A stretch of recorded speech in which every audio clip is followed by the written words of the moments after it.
La créatine a été très controversée et pourtant on se rend compte maintenant que c'est un complément alimentaire totalement safe.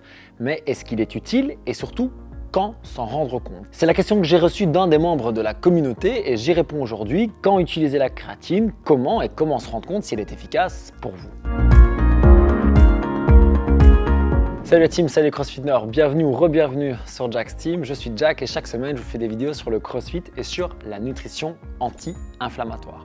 Dans ce contexte, j'ai reçu une question sur la créatine et ça me semble très intéressant d'en parler parce que comme je l'ai dit, elle a eu très mauvaise presse et pourtant je pense qu'elle est plutôt efficace et surtout absolument sécuritaire. Et donc dans l'onglet communauté de la chaîne, j'ai reçu la question de Mathieu qui me dit comment savoir si la créatine est efficace sur nous, combien de temps pour voir une différence niveau récupération ou force endurance. En fait, la créatine, elle a une fonction très intéressante pour les sports d'intensité, c'est qu'elle va nous permettre de répéter les efforts plus vite et plus fort lorsqu'ils sont courts et très intenses.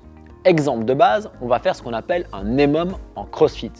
3 front squats chaque minute pendant 8 minutes. Quand vous avez fini les 3 front squats, vous avez le reste de la minute pour vous reposer. Et on répète ça donc 8 fois, puisque c'est un EMOM de 8 minutes. Le fait de devoir répéter des efforts très courts et très intenses avec peu de repos, eh bien dans ce moment-là, la créatine peut vraiment nous donner un coup de main. En fait, elle va nous permettre de recréer de l'énergie très rapidement pour pouvoir recréer donc un effort plus rapidement avec plus d'intensité que potentiellement si on a nos réserves de créatine vides. Bon, vides, elles sont jamais vraiment vides, mais l'idée en fait, c'est de consommer de la créatine en complément alimentaire pour que nos réserves soient constamment pleines ou en tout cas le plus disponible possible. Et ça va être intéressant pour savoir si la créatine fonctionne sur nous.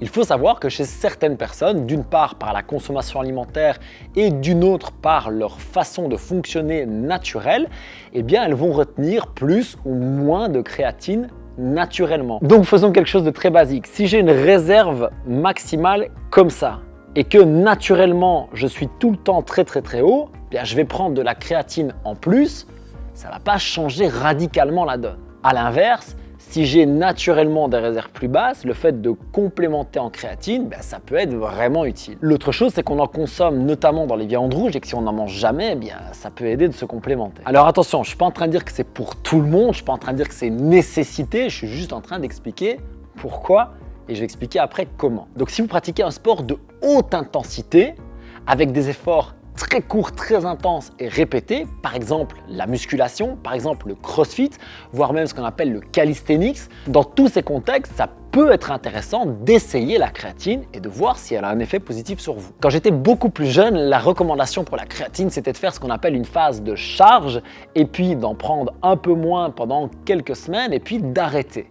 Parce qu'en fait, l'idée, c'est qu'on en prenait vraiment beaucoup pour justement saturer nos réserves et puis entretenir ça. Mais comme on craignait un risque au niveau des reins, eh bien, on devait arrêter pour décharger avant de recommencer. En fait, on s'est rendu compte quelques années plus tard que ce qui fonctionnait beaucoup mieux, c'était d'en prendre moins tout le temps. Parce qu'en fait, sans passer par ces phases de charge et de décharge, on avait quand même les résultats positifs avec aucun danger à long terme. La posologie, c'est donc de prendre 5 grammes de créatine plutôt monohydrate, je vais en revenir juste après, par jour. Commencez par 5 grammes avec votre repas du soir protéiné parce que c'est en absorbant de la créatine naturelle et de la créatine artificielle qu'on va avoir le meilleur taux d'absorption.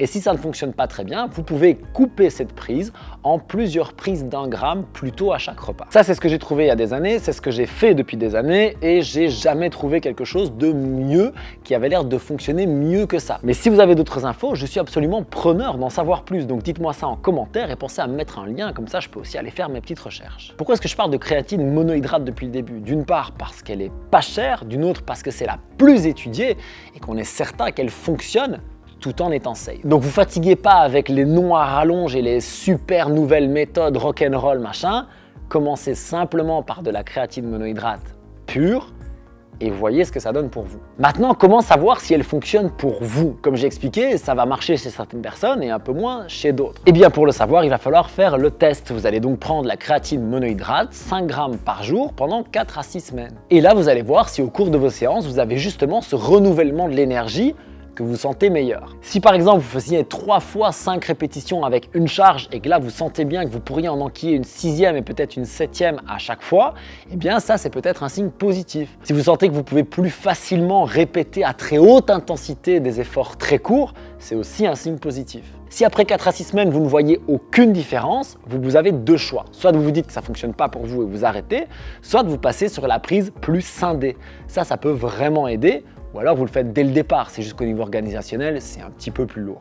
Donc finalement, comme je le disais, le meilleur moyen de savoir, c'est de tester d'une part parce que ça coûte pas cher, d'une autre parce que c'est safe, et puis parce que finalement, on pourrait y avoir que des bénéfices. Maintenant, si vous faites par exemple un sport d'ultra-endurance, ça n'a pas grand intérêt. Si vous êtes dans une logique d'entretien et que vous ne cherchez pas pour le moment à améliorer vos performances, qu'elles soient en volume ou en force, ça n'a pas grand intérêt non plus. Donc je ne recommande pas la créatine monohydrate pour tout le monde. Je suis juste en train de dire dans quel cas elle pourrait fonctionner et dans quel cas elle ne fonctionnera peut-être pas non plus, comme je l'ai dit.